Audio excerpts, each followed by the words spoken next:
Narito na ang mga pinakamalaking balita sa One North Central Luzon ngayong Huwebes. Pagbangga ng elf truck sa isang dump truck sa Lubao, Pampanga sa pool sa CCTV. Isa ang patay. Financial Management Records, room ng DPWH car nasunog. Nangyari? Mababang singil sa kuryente ng DECORP, asahan na raw ngayong January billing. At kauna-unahang Dagupan Liberation Day, ginugunita kasabay ng 81st Bunuan Blue Beach MacArthur Landing.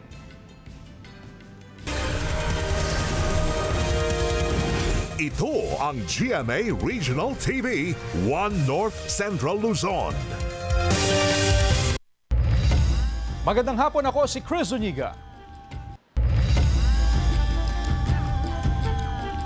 Sa pool sa CCTV ang pagbangga ng elf truck sa isang dump truck sa Lubao, Pampanga. Nakatutok CJ Turida. Patay ang driver ng elf truck habang sugatan ang kanyang kasama matapos bumangga sa sinusundang dump truck habang binabagtas ang kahaba ng hasa sa bayan ng Lubao sa Pampanga patungong Bataan. Sa CCTV footage na narecover ng PNP, magkasunod ang dalawang sasakyan na patungo sa iisang direksyon nang mangyari ang insidente. Bigla umanong bumagal ang takbo ng dump truck upang magbigay daan sa isa pang sasakyang tumatawid sa highway. Dahil dito, hindi na nakaiwas ang sumusunod na elf truck kaya bumangga sa likurang bahagi ng dump truck. Yung vehicle 1 natin, which is yung dump truck, huminto siya pagdating doon sa isang corner kasi merong palabas na sasakyan. So nag-giveaway siya. Then after few seconds, merong sumunod itong elf truck natin na hindi na siya nakapagpreno at nabangga niya yung sa likod na portion ng dump truck. Dinala pa sa ospital ang mga biktima pero hindi na umabot ng buhay ang driver. Sinisikap ng GMA Regional TV 1 North Central Luzon na makuhanan ng pahayag ang kaanak ng biktima at iba pang sangkot sa aksidente. Patuloy ang investigasyon ng autoridad sa insidente. Muling nagpaalala ang autoridad sa mga motorista na maging maingat at mapagmatsyag sa pagmamaneho upang maiwasan ang kahalintulad na insidente. CJ Torida, 1 North Central Luzon.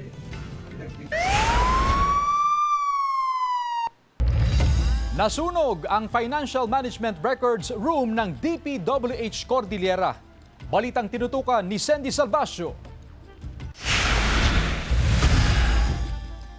Nakapagtala ng insidente ng sunog sa tanggapan ng Department of Public Works and Highways Cordillera Administrative Region sa Engineers Hill, Baguio City bandang alas 5 ng hapon kahapon.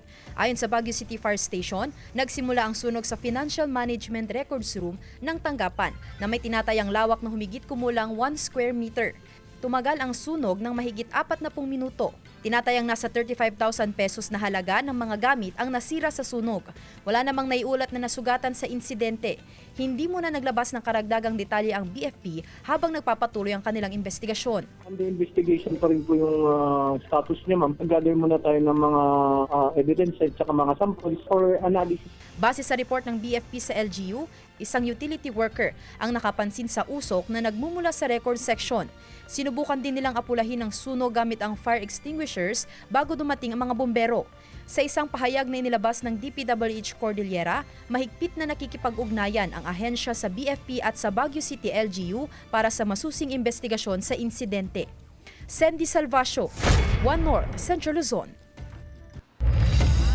Bumagsak ang isa sa mga poste ng traffic light sa Calasiao Junction nang sumabit sa trailer truck ang mga kable ng telecom doon kahapon ng madaling araw. Nahatak ang mga kable na konektado sa traffic light kaya bumagsak ang poste. Wala namang naiulat na nasaktan sa insidente. Mga POSO enforcer muna ang nagmamando sa daloy ng trapiko sa intersection hanggang maayos at maibalik ang traffic light. Nag-uusap na ang kumpanyang namamahala sa trailer truck at LGU at nangakong magbabayad sa mga nasira sa insidente. Kung gusto kasi alam na natin mataas na yon, naabot pa rin niya pala yung mga wire na yon. Sabi nga nila magkocos more on for 400k to 1M daw yung kon nila. Pagre-repair po. Atin namang alamin ang latest sa kalakalan sa Baratillo at Food Strip sa Bangaldan, Pangasinan. Makibalita tayo live kay Sandy Salvacio. Sandy? Chris, nandito ako ngayon sa Baratillo sa Mangaldan, Pangasinan na kung saan sa mga oras na ito ay unti-unti nang dumarami ang bilang ng mga mamimili na dumadaan dito sa Baratillo para bumili ng mga gamit. May mga mabibili ditong mga damit, may mga sapatos, mga alahas, mga accessories at marami pang iba. Sa ngayon, Chris, nandito ako sa labas ng plaza pero sa loob naman ng plaza, dito naman makikita yung food strip. Sa mga oras na ito, Chris, ay may mga bukas na ring food stalls at mamayang gabi ay patuloy din magbubukas yung ilan pang mga pwesto kung saan makikita naman yung ilang mga kainan, mga meriendahan na swak sa at perfect sa cravings ng ating mga kapuso at tiyak na pasok sa kanilang mga bulsa. Ayon sa lokal na pamahalaan ng Mangaldan, ang pagbubukas ng Baratillo ay nagsimula ngayong linggo at magtatapos naman sa second week ng Marso. Bahagi ito ng ipagdiriwang na Pindang Festival dito sa bayan ng Mangaldan. At syempre, Chris, nauna nang nabanggit na kasabay nitong pagpapatayo ng Baratillo ang siyang pagpapatupad naman ng bagong traffic rerouting scheme ng Poso Mangaldan. Entry area lamang po ng mga pumapasadang tricycle itong Rizal Avenue, partikular na yung harap ng munisipyo. Samantala yung mga manggagaling naman ng northbound lane ay inaabisuhan na dumaan muna ng Arellano Street habang yung mga manggagaling naman ng southbound lane ay dadaan muna sa may Biagtan Street. Sa mga oras na ito, Chris, kung inyong makikita sa aking likuran ay maayos pa naman at manageable pa ang daloy ng mga sasakyan dito sa harap ng plaza. Yan muna ang mga latest mula rito sa Mangaldan, Pangasinan. Balik sa iyo, Chris. Maraming salamat, Sandy Salvacio. Mababang singil sa kuryente ng DECORP, asahan ng mga consumer ngayong January billing. Narito ang report. Maagang nagpunta sa tanggapan ng Dagupan Electric Corporation si Tatay Juanito kaninang umaga upang magbayad ng kuryente. Mahigit 2,500 pesos ang binayaran niya para sa November billing. Mas mataas pa ang bayarin nila sa Disyembre na umabot sa mahigit 3,000 pesos. Todo diskarte raw sila upang bumaba ang kanilang konsumo sa kuryente ngayong Enero. Yun nga po, nagbabawas po ng mga appliances na pag katulad sa araw, pinapatay ang mga ilaw, yung mga electric pan, binabawasan namin. Ayon sa DECORP, bumaba ang generation charge dahil sa mas murang presyo nito sa merkado. Kaya inaasahan din na bababa ang singil sa kuryente ngayong buwan. Nakatulong din daw ang nararanasang malamig na panahon. Mababa yung demand. So yung presyo ng kuryente pag ganitong mga panahon ay mababa din. Noong December 2025, nasa 4 pesos and 71 centavos ang generation charge. Mas mababa ng 14 centavos kumpara sa 4 pesos and 51 centavos na generation charge ngayong Enero. Hopefully, ma-maintain o kaya mas mababa pa yung presyo by February. Samantala, puspusan ang isinasagawang scheduled maintenance ng DECORP sa kanilang mga linya ng kuryente. Nagsimula ito noong Martes at magtatagal hanggang sa Lunes sa susunod na linggo. Pero nilinaw ng DECORP na limitado lamang ang maaapektuhan sa power interruption sa kanilang maintenance operation. Meron lang kami mga ini-split ng mga secondary line. Gawa ito na may applicants na kailangan ikabit doon sa area. So gagawin namin ng extension. Payo ng DECORP sa mga consumer, kahit bumaba ang singil sa kuryente, panatilihin pa rin ang pagtitipid sa konsumo nito. Kasama si Henry Duminsil, CJ Torida, One North Central Luzon.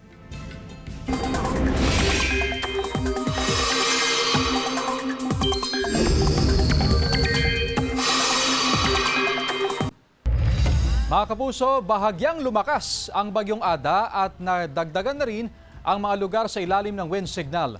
Huling namataan ng sentro ng bagyong Ada sa layong 420 kilometers silangan ng Surigao City. Ayon sa Pag-asa, posible itong lumakas bilang tropical storm sa mga susunod na araw. Sa latest track ng Pag-asa, posible itong lumapit o dumikit sa eastern o northern Samar bukas ng gabi o Sabado ng umaga. Saka tutumbukin naman ang Bicol region, partikular na ang Catanduanes. Hindi rin inaalis ang posibilidad na maglandfall yan sa mga nabanggit na lugar. Pwede pang magbago ang pagkilos ng bagyo kaya patuloy na mag-monitor ng updates. Sa 11 a.m. latest bulletin, nakataas ang wind signal number 1 sa ilang bahagi ng Bicol region, kasama na ang Sorsogon, southeastern portion ng Albay at Catanduanes. Kabilang din dito ang Samar provinces, pati na ang ilang bahagi ng Leyte provinces, Dinagat Islands, Surigao del Norte at Surigao del Sur. Dahil sa bagyong Ada at Amihan, may tsansa ng ulan sa ilang panig ng bansa. Sa datos ng Metro Weather, may mga kalat-kalat na ulan pa rin sa ilang bahagi ng Northern at Central Luzon. Posible ang ulan sa iba pang bahagi ng bansa.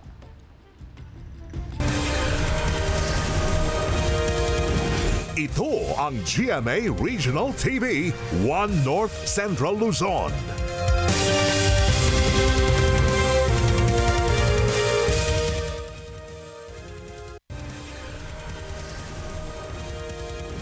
Ito ang GMA Regional TV 1 North Central Luzon. Hindi na umabot ng buhay sa pagamutan ang 25 anyos na lalaki matapos na madisgrasya sa bahagi ng Barangay Suso sa bayan ng Santa Maria, Ilocos Sur kagabi. Batay sa investigasyon ng PNP, posibleng nawalan ng kontrol ang rider kaya bumangga sa konkretong poste. Sa lakas ng impact, diretso pa itong sumalpok sa bakod ng gate ng Barangay Plaza. Tumila po ng rider ng ilang metro at nagtamo ng sugat sa iba't ibang bahagi ng katawan. Sinusubukan pa ng GMA Regional TV 1 North Central Luzon na makuna ng pahayag ang pamilya ng rider. Tinupok ng apoy ang isang poultry farm sa San Jacinto, Pangasinan. Tutukan sa report. Halos nagliwanag ang kalangitan sa laki ng apoy na lumamon sa bahaging ito sa Barangay Makayug, San Jacinto, Pangasinan. Ang sunog, tanaw rin maging sa ibang bayan ng probinsya. Bandang alas 7 ng gabi nang magsimula ang sunog at tuluyang naapula, dakong alas 9 ng gabi. Ang sunog nagmula sa isang poultry farm sa nasabing barangay. Nagtungo ang news team sa lugar pero hindi kami pinayagang makapasok sa loob. Hindi rin nagpaunlak ng panayam ang may-ari ng manukan. Nagdulot daw ng takot sa mga residenteng nakatira malapit sa nasunog na poultry farm ang insidente kagabi. Talagang malaking apoy. Pagkatapos, nagtakbuhan na lahat-lahat. Yung sa barangay namin, tumawag na ng mga bombero. Nagtulong-tulong ang lahat. Nakausap ng news team ang isang trabahador ng manukan na nagsabing nagmula ang sunog sa nag-spark na gamit sa loob. Sinubukan pa raw na apulahin ang sunog pero mabilis ang pagkalat nito hanggang sa tuluyang matupok ang poultry farm. Wala pong nadamay or na affected na tissue or second po doon sa doon sa poultry kasi nag-harvest na po sila last year. Sa isang drone video na ibinahagi sa GMA Regional TV, kita ang lawak at tindi ng pinsala ng sunog. Gawa sa light materials ang manukan. Ayon sa BFP, umabot sa ikatlong alarma ang sunog. Wala namang naiulat na sugatan sa insidente. Hindi rin matukoy kung magkano ang danyos. Pumalat po yung sunog through heat transfer. Alam naman po natin na yung outside factors, gaya ng hangin, nagkakaroon po yan ng absorption ng heat from one structure to the other. Patuloy ang investigasyon ng otoridad sa nangyaring sunog. Sandy Salvacio, 1 North Central Luzon. Gusto raw ni Pangulong Bongbong Marcos na maglabas na agad ng anti-EPAL guidelines ang iba't ibang kagawaran at ahensya ng gobyerno. Sabi ng Malacanang, ito'y para hindi magamit sa politika ang mga proyektong galing sa pondo ng bayan. Alinsunod sa 2026 General Appropriations Act. Sabi ni DSWD Secretary Rex Gatchalian, hindi niya papupuntahin ng social workers at ipatitigil niya ang pamamahagi ng ayuda kung may politiko sa distribution site. Binigyang diin naman ni DILG Secretary John Vic Remulla ang kasama sa mga bawal, tulad ng paglalagay ng larawan, pangalan o logo ng mga politiko sa mga proyekto ng gobyerno. Ang pwede lang ilagay ay mga detalye gaya ng pangalan ng proyekto, kontratista, petsa kung kailan nagsimula at matatapos at kung magkano ito. Hinihikayat din ni Remulla ang publiko na isumbong sa DILG ang mga politikong lalabag dyan. Maaari daw masuspinde o maharap sa reklamo sa ombudsman ang mga politikong gagawa niyan. Hanggang 20% na bilang ng enrollees target ng West Central Elementary School 1 sa nalalapit na early registration. Ang detalye sa report.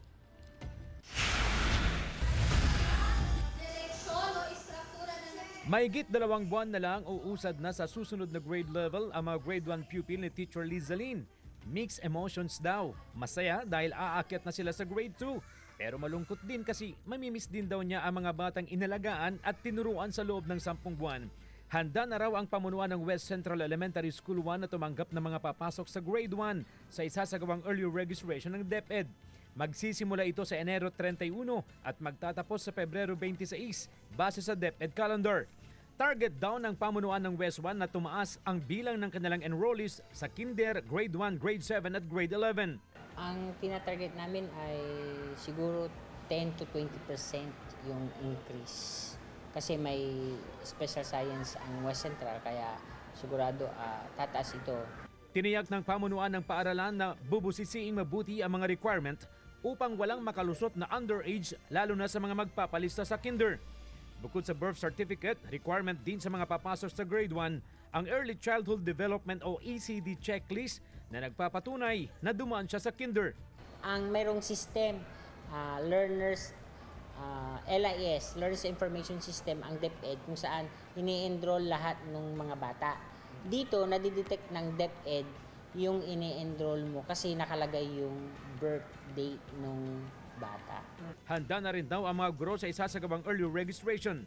Usually sa registration talaga ako para makita namin kung yung birth certificate ba ng mga bata is okay, yung age nila okay. Payo rin na mga guro sa mga magulang na ipa-enroll ng maaga ang kanilang mga anak para sa mas maayos na proseso ng enrollment. Kasama si Henry Duminsil, CJ Torida, One North Central Luzon. Sarado pa rin sa publiko ang Maples River sa Barangay Pugoncili, Aguilar, Pangasinan. Mahigpit itong binabantayan ng Aguilar Police katuwang ang mga opisyal ng barangay na nakakasakop sa ilog. Sa bisa ng executive order na ibinaba ng lokal na pamahalaan, isinara ang Maples River noong unang quarter ng 2024 matapos maitala ang magkasunod na insidente ng pagkalunod. Wala pang itinakdang araw kung kailan muling bubuksan ng ilog sa publiko. Hinihikayat ang publiko na tumalima sa kautusan para sa kaligtasan ng bawat isa. Inaabisuhan din ng otoridad ang mga nagbabalak na pumasyal sa lugar na huwag nang ituloy upang hindi maperwisyo.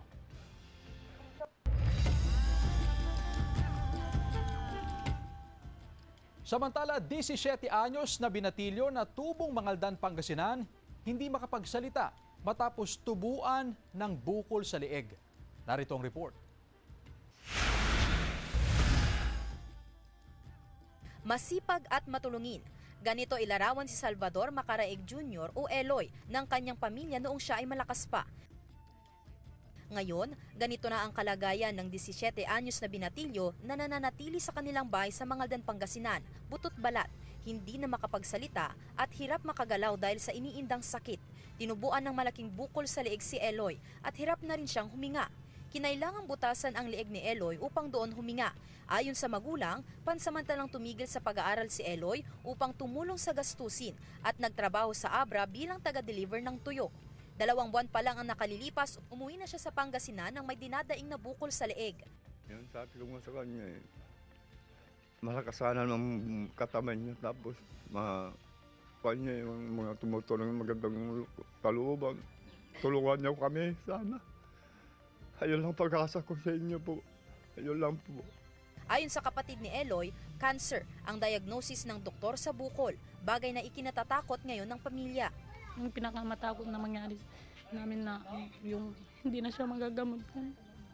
Yung wala nang yung parang wala nang solusyon na gamutin siya. Sinusubok man ng matinding hamon, ramdam daw nila na hindi pa sumusuko sa laban si Eloy. Marami siyang pangarap, ninabi niya pa sa akin na gagawan daw niya ng bahay yung mga magulang ko, papatayuan niya. Kaya dapat lumaban siya para yung pangarap niya sa magulang namin ay matupad niya. Patuloy na sasailalim sa lab test upang matukoy kung anong uri ng cancer ang meron si Eloy at kung anong stage na ito. Nananawagan ng tulong ang pamilya Macaraeg para tustusan ang kanilang gastusin sa pagpapagamot sa kanilang anak. Samantala, nagtungo na rin sa mismong lugar ang LGU Mangaldan at nagpaabot ng tulong pinansyal sa pamilya. Patuloy naman ang paalala ng Health Authority na huwag baliwalain ang mga iniindang sakit at agad magpakonsulta sa doktor upang maagapan. Sandy Salvacio, One North, Central Luzon. Ito ang GMA Regional TV, One North Central Luzon.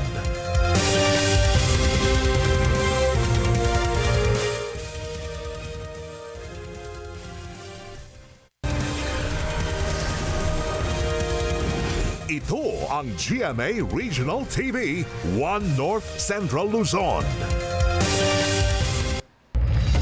Naglabas ng paalala sa publiko ang Baguio City LGU matapos umanong makompromiso ang mobile number ni Mayor Benjamin Magalong. Sa pahayag na inilabas ng alkalde, walang pahintulot na ginamit ang kanyang mobile number sa ilang messaging applications. Pinayuhan ng publiko na maging mapagmatsyag at mag-ingat sa pagtanggap ng anumang komunikasyon na nagmumula o nagpapanggap na galing sa numero ni Mayor Magalong. Hindi pa malinaw kung paano nakompromiso ang mobile number ng alkalde dahil patuloy pa ang investigasyon.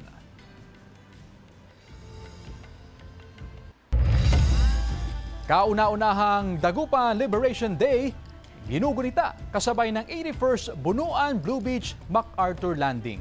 Tunghayan sa report.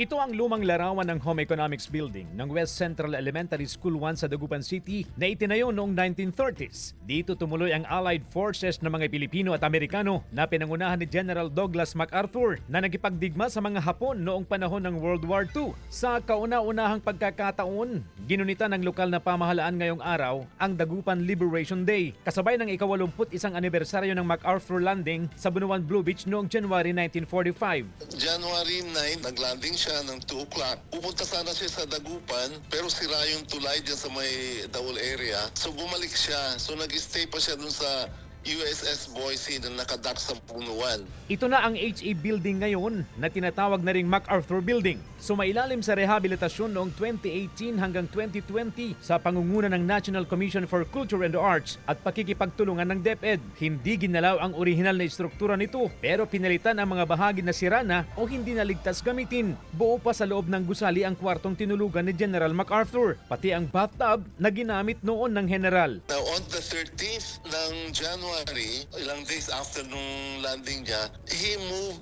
the headquarters of the Allied Forces sa West Central Elementary School doon sa HE Building at doon sa katabing Gabaldon Building din.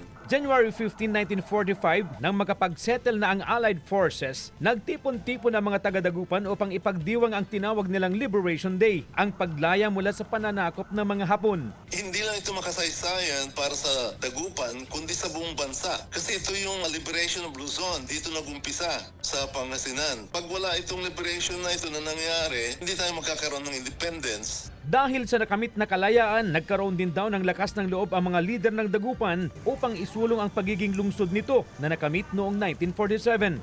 Ginugunita raw ang mga ganitong kasaysayan para mamulat at mapahalagahan ng mga kabataan at mga mag-aaral ang ating kalayaan at makilala kung sino si General Douglas MacArthur. Dahil kung wala itong kabanata sa buhay natin noon, hindi natin alam kung ano ang kalagayan natin ngayon. Pag-recall at pag-aalala sa kabayanihan ng mga Pilipino at ng mga Amerikano para ma-remind siyempre din sa mga taga-Dagupan na minsan ay nasakop tayo ng Hapon at napalaya ng mga Pilipino at Amerikano. Kasama si Henry Duminsil, CJ Torida, 1 North Central Luzon.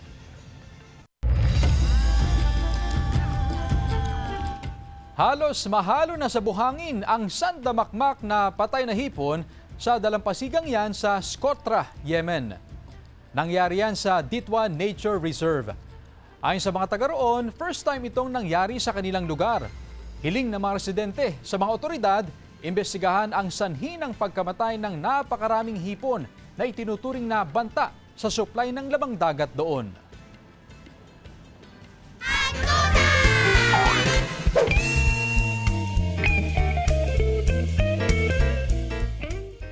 Ano ang mas masakit? Pinaasa o pinalaya? Pinalaya. Bakit? Kasi kahit di mo siya gustong palayan, kay mahal na mahal mo siya, kailangan mo siyang palayain para sa ikakabuti niya. Ouch. Pinaasa, sir? Bakit? Nga. Ano ang masakit sa'yo? Pinaasa o pinalaya? Pinaasa. Ganon, pag pinaasa ka nila, yung parang magsasalita sila pero tapos hindi naman nila gagawin. Nangyari sa'yo? Pinaasa. Bakit? Kasi 7 years kami magkasama, kumpare ko rin ang pinalit. Hindi nga. Opo, sumayan na lang siya sa bago niyang kasama, yung kumpare ko, para mas matimbang pala yung kumpare ko aray ko. Aray ko.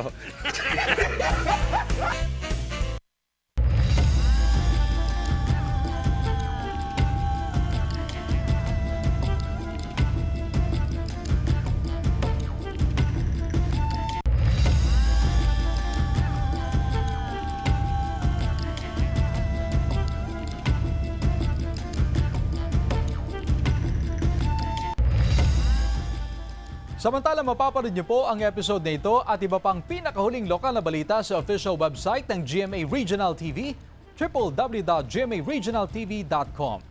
Pwede rin kayo bumisita sa aming official YouTube channel, GMA Regional TV, at i-click ang subscribe button para sa pinaka-maiinit na balita mula sa mga rehiyon. Nais din naming pasalamatan ang mga kapuso sa Hilaga at Gitnang Luzon, maging ang mga kapuso natin abroad. Dahil sa GMA Regional TV, local news matters. At yan ang mga pinakamalaki at pinakahuling balita sa Hilaga at Gitnang Luzon. Maraming salamat sa pagsama sa amin pati na ang mga kapuso sa ibang bansa na tumutok sa mga balita sa rehiyon. Ako po si Chris Zuniga. Kami ang GMA Regional TV 1 North Central Luzon. Buong puwersa para sa mas malaking misyon at mas malawak na paglilingkod sa bayan.